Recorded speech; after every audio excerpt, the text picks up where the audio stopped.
A few weeks ago now, I took this travel set, which Viviva gave me, up onto the fell to do some sketching. And I wanted to talk through how I found that, and also we'll go through the colours. One of the main features of Viviva is that they're sustainable and environmentally friendly. So the case that it comes in, they call it vegan leather. In our house it would be known as pleather, which stands for pretend leather, as we call it. So yeah, so nice and smooth. You could easily wipe that clean, and it's got this elastic fastening over. And when we get inside, you've got everything you need really to go sketching. You've got an A5 sketch pad, you've got your drawing pen, you've got a water brush, and you've got the colours there. So the pen I found to be really good, but like I say, I'll talk about that later. For now, we'll just have a look at the brush and the colours. So this is a sketch I did on the day. This is a sketch I did for my A to Z of flowers with the amaryllis, and we'll just have a look at these colour sheets. So I put the little fastener back over the top after I'd finished using them to keep them nice. You probably don't have to, you could just slip it into the folder there. But we've got all these colours, 16 colours all together. Unlike the other products, it's got a little space there for you to pop your name on in case you lose them, and your Instagram handle there. So 16 colours, and they're very highly pigmented, so they're very bright and they're very opaque once you get them on. So we'll have a look at them all one at a time. So we'll start with the crimson, and you'll see how little you need to make a very, very bright colour. Now when I'm out and about sketching, what I do to clean my brush is I give it a squirt and let it drop on the ground. So I'll put a lot of pressure on there, I let the water run through the brush and let it drop onto the ground, and that's my way of cleaning the brush out. Obviously I'm not going to do that on the studio floor, or should I don't know. But today I'm just going to use this tissue, clean your brush off. So you can imagine me doing that on the grass whilst I'm out and about and going for the next colour. So this colour says deep pink. Now if you looked at that you wouldn't think it was deep pink, but you get it onto your brush and we'll have a look. Next colour along. And to me that looks like alizarin crimson. I mean, they're calling it deep pink, but I would say that's very, very much like alizarin. Again, I'll just clean my brush off a little bit by squirting some water out, and we'll go on to the next colours. So they've got these sheets in between which prevents the colours from touching each other. They do recommend that you let them dry before you pack them away. So here we've got vermilion. Again, you can see how bright that is. That's a warmer red. Dusk orange. A little bit more transparent.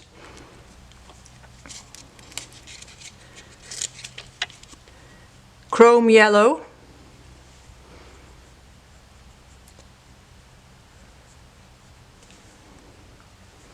yellow ochre. Again, it doesn't look much like it does on the page. Quite a brown ochre colour, I would say, that one. A very warm colour and a very, very nice colour. Burnt umber.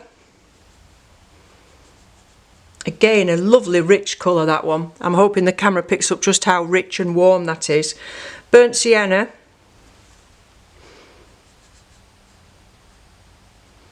Of course, very useful for your landscapes. And then we'll go over. Some of these have stuck a little bit, but it's not a problem. I'm not sure how long these are going to last, how much colour we're going to get off them all together, how many months or weeks. So that's the light green. Reminds me a bit of the olive or sap green, something like that. This one is actually sap green. It's probably darker than the Winsor & Newton sap green that I often use. Again, we've got those dividers, and then we go on to the viridian. That's a lovely vibrant colour. Just get my brush clean, get rid of some of that colour. Peacock blue. Very, very bright, a lovely colour.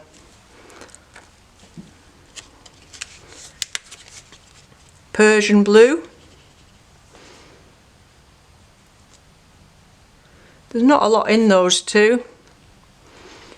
Violet, which again doesn't look like it does on the sheet. Some of these I didn't actually use on the day. I didn't use every single colour. Magenta. That's a beautiful colour, really rich. Slate black, I don't often use black, but I'll put that down.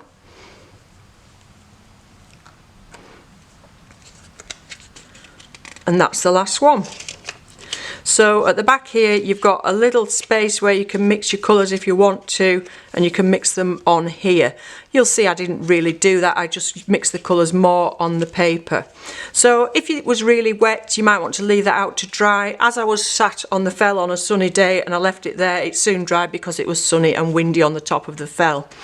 Okay, so oops, I'm making a mess now. So if we have a look at these colours, they're absolutely beautiful. They're very, very vibrant. Some of them are quite opaque, but you've got a real intensity of colour. They kind of remind me, I think I perhaps said this in the last video I did them with them, of the Koh-i-Noor, where they're quite inky and intense really in the colour, rather than the more traditional watercolours. So really, really useful, and there isn't a single colour on there that you couldn't say you didn't like, I don't think. So just to talk through my first impressions of them when I was up on the fell, the first thing to say was, like I said earlier, it's a really handy size. You can put that into your rucksack and it's not too heavy to carry, and everything has its own little compartment and packet.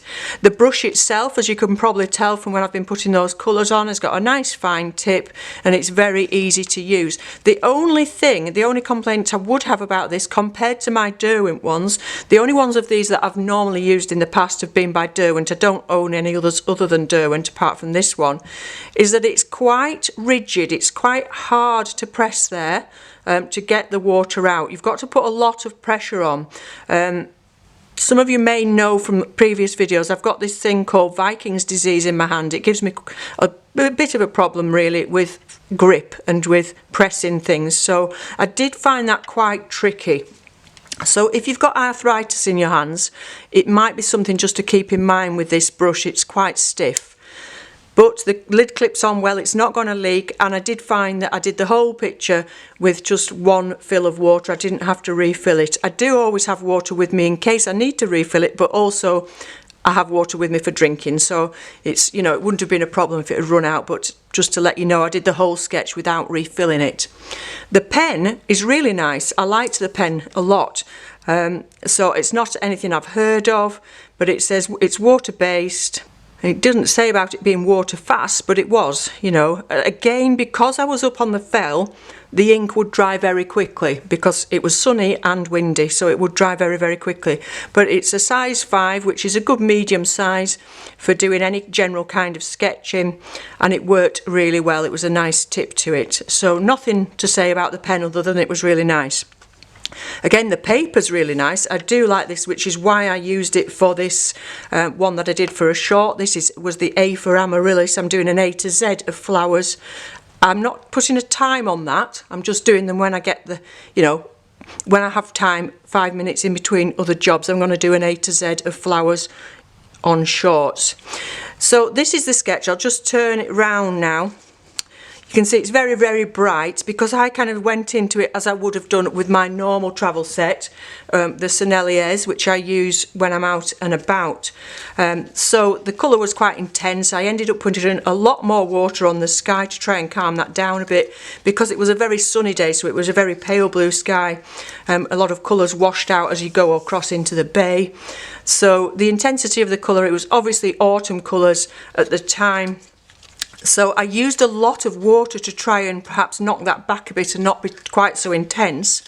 And the paper took all that water. You can see, I mean, it's slightly curled there, but it's a lovely smooth paper, which meant that it was very good for drawing the ink drawing on.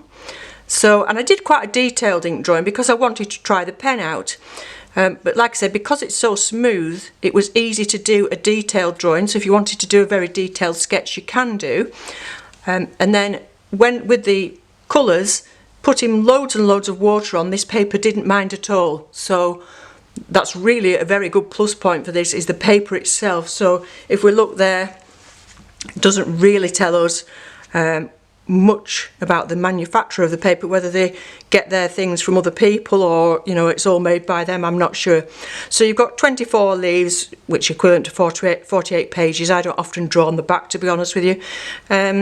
and it's £120. So I normally go in the studio, I'll go £140 and above, but this is £120, and like I say, it's a really, really nice paper. But as I said, it was rather bright, the colours themselves, which is why I added the water.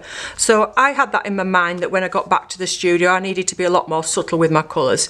Normally with watercolours, with any others that I use, so you know I mainly use the Sennelier and the Winsor & Newton, they dry about 50% lighter than you put them on. These clearly don't. They dry very, very bright, so that's something you need to be mindful of. Some of you might really like that actually, because I know for beginners with watercolour it's quite frustrating when you put the colour on and then you go away and come back and it's faded and it's a lot lighter than it was. So, but because it was such a bright, brilliant day, the hues were very much washed out, and the colours were much more subtle than I've got here. So when I got back to the studio, I had that in my mind. I also had photographs that I'd taken, and then I worked on this to do a much larger piece. So I'll show you that here.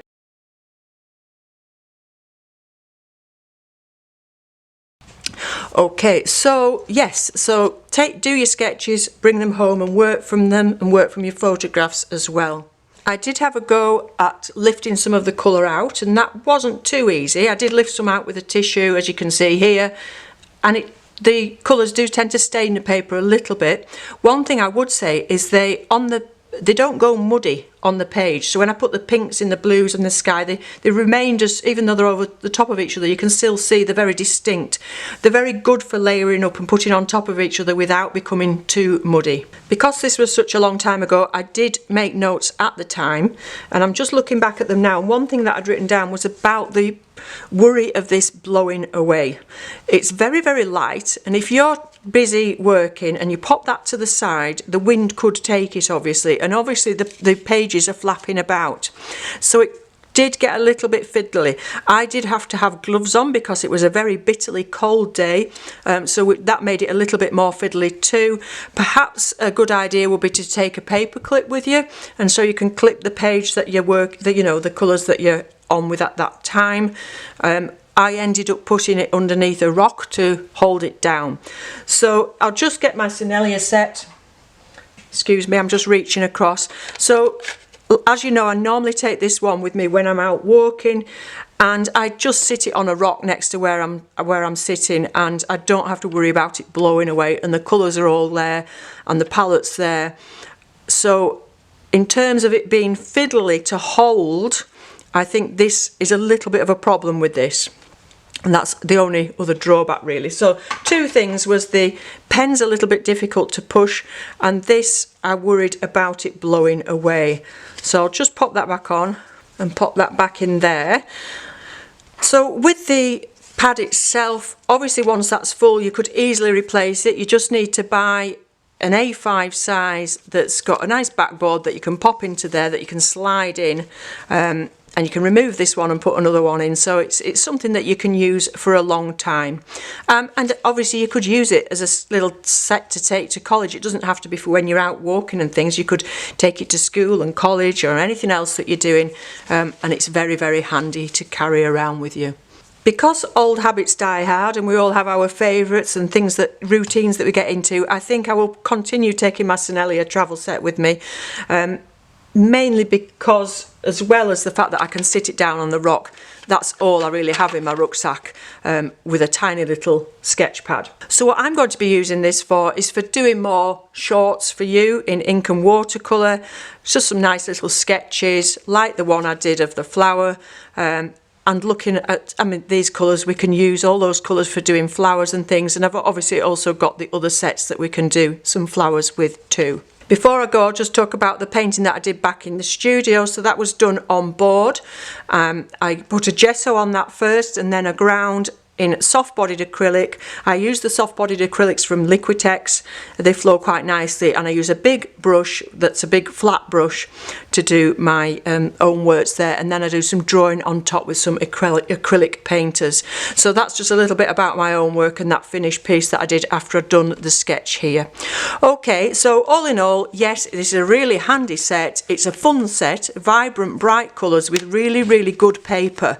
That's the absolute best thing about this That paper's super quality and the paints are lovely bright colours in a really nice range. Okay, so I hope you found that useful. Let me know what you think in the comments below, and if you take a look in the description I will put a link into this set of Viviva colours, and if you go onto their website you can get a 10% discount with the code that I'll pop down there. Okay, thank you very much for watching. I'll be back again soon with another tutorial or demonstration. In the meantime, enjoy your painting and drawing.